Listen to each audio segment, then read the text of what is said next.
I think we're at a place in the industry today where flexibility is key. So what we've seen over the course of the last 10 or 15 years is a tremendous explosion in the number of devices a company has to support inside their data center.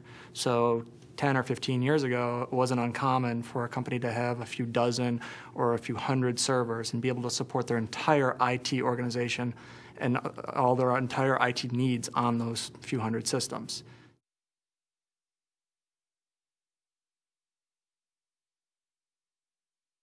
The types of systems we're using have changed. So, 20 years ago, mainframes were, you could buy those 3 or 4 or 5 mainframes and run your entire organization.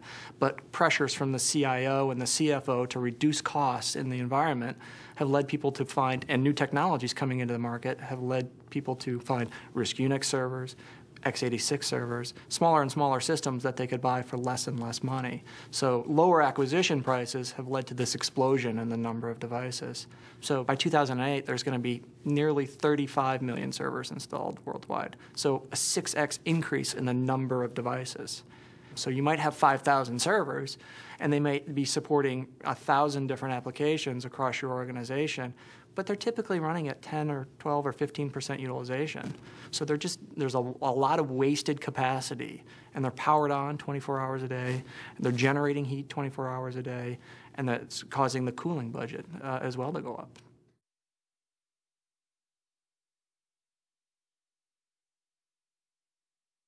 If you continue to expand the footprint of IT, you're going to reach a place where the number of devices that you have to manage, you have to continually add headcount, and you're adding operational expenses to manage all these devices.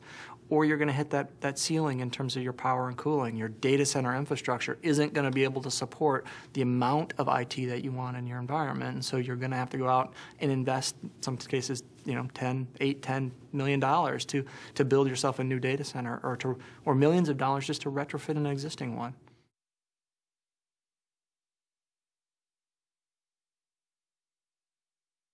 Their mission is to deliver services to the users.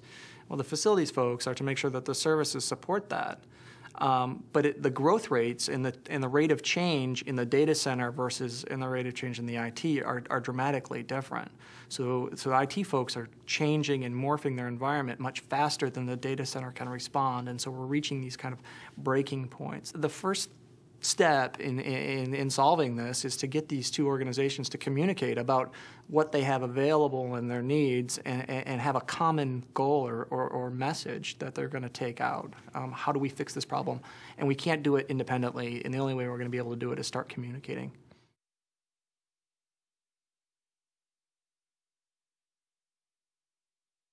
More effective cooling and spot cooling within the data center. Cooling at the rack, cooling at the chip level, cooling, kind of monitoring cooling inside the data center, just like we're monitoring the availability of a server.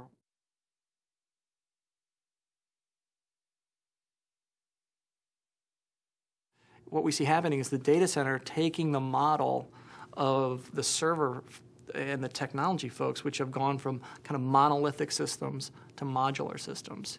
Same thing with the data center. We're seeing that transformation from kind of a monolithic data center, which somebody sizes it and plans for it once and then deploys it.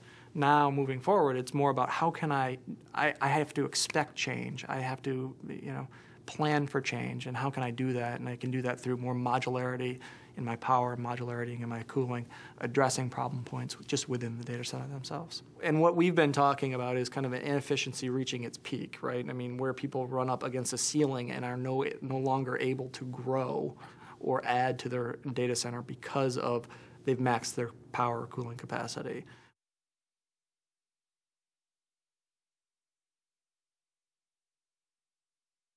But I think with the cost of energy kind of always inching up, and at $70 a barrel, you go over and you have to spend a huge investment for a new data center, is when we start seeing people say, wait a minute, time out, what's out there that we can do to kind of get a longer life out of our existing investment?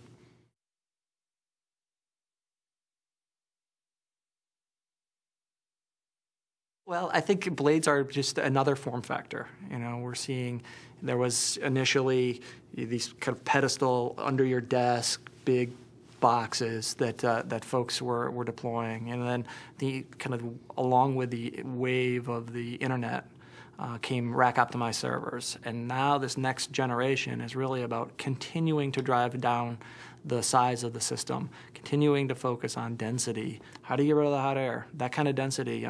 We think 30% of the market, nearly 30% of the market, will move to blades eventually. And the density benefits as well as the serviceability benefits of the product are really why. Now it's up for the industry to address kind of the reliability as well as the environmentals associated with that kind of dense environment.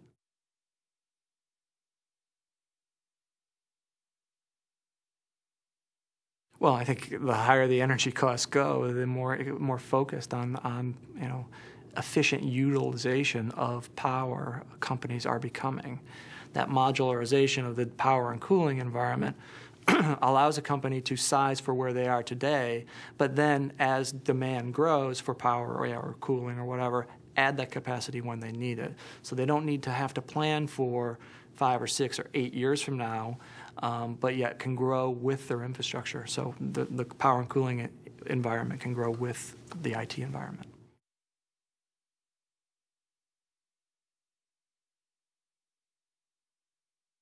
So virtualization really is a thin layer of software that you think about as coming between your operating system and application stack and the server hardware. And what that thin layer of software does is really two things. First, it encapsulates each application. So now when you put multiple applications on a server, each running their own OS, you don't have to worry about contention issues, and the stability of the system is ensured. So that's kind of been the first really wave of adoption in virtualization, is around consolidation of systems and consolidation of applications to drive up server utilization. That thin layer of software also enables you to create that or consider that application stack almost like a file. So you can move it from one physical host to another in the data center.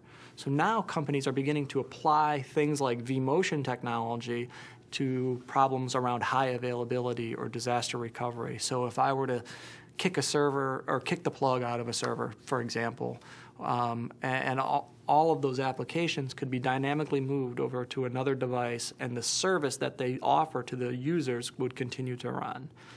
So it's really about, and we've talked about utilization or efficiency, and so virtualization delivers efficiency and flexibility, and that vMotion or that migration capability is really around being able to offer IT more flexibility.